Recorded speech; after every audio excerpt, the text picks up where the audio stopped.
The radar strategy for property consultants. What is it and how can you use it to grow your business? That's what we're going to talk about in this video. So anyone that's been in business for a while knows that one of the biggest hurdles to winning new clients is just getting on their radar. They can't buy from you if they don't know you exist. And we live in such a busy world with lots of noise. Your target clients are getting slammed in the face every minute of every day with all this noise from people trying to sell them things that they don't need. So how do you get through that noise and get yourself right in front of them? So a few years ago, I had this idea of a project that we could set up with a university. The idea was that we'd work with the university to create jobs for graduates as a kind of stepping stone to give them real world experience. I never attended university, so I didn't really have any idea of how it worked or how it was structured. I knew that this particular university employed about 3,000 staff, but I'd only just moved to the area for another project that we were working on.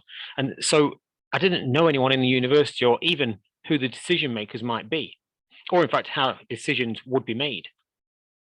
So one evening I was invited by a friend to attend a networking event at the university. So while I was at the event, I discovered that they actually had some co-working space, offices and desks that they rented out to local businesses.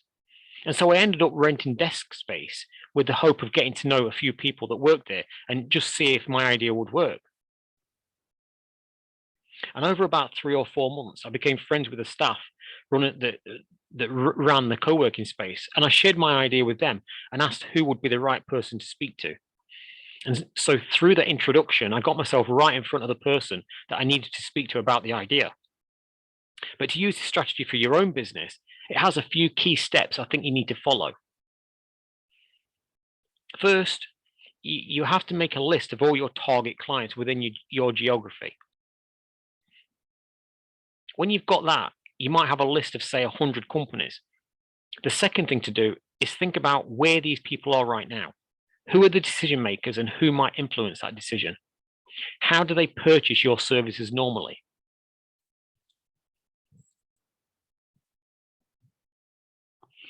One thing I like to do is call up a target client and just ask them who currently supplies their services and when the contract will expire.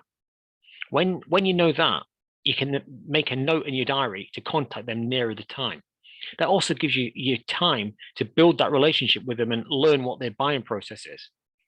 The issue is they might want to buy your services, but they're already in a contract with another supplier for the next 3 years. So to try and sell to them for the next 3 years would be just a waste of your time and theirs. Another thing to think about is which products or services do they buy that complements what you provide? What else are they buying and who from? If you can develop a relationship with these complementary suppliers, that could be a way to get in front of these target clients and maybe even get a referral from them. The next thing I'd say is which clients do you already have that might know this target client you're trying to get in front of? Can they make an introduction to the right person? Perhaps they even know who the decision maker is. Another way to get in front of them is if you can find out what their hobbies or interests are. For example, you might find out that your decision maker coaches the under-16s football team, and perhaps you could offer your support to the team as well. If that's what you're interested in, you can get to know the decision maker while doing something you're interested in.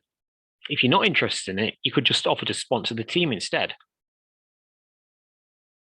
So that's how you use a radar strategy to grow your property consultancy.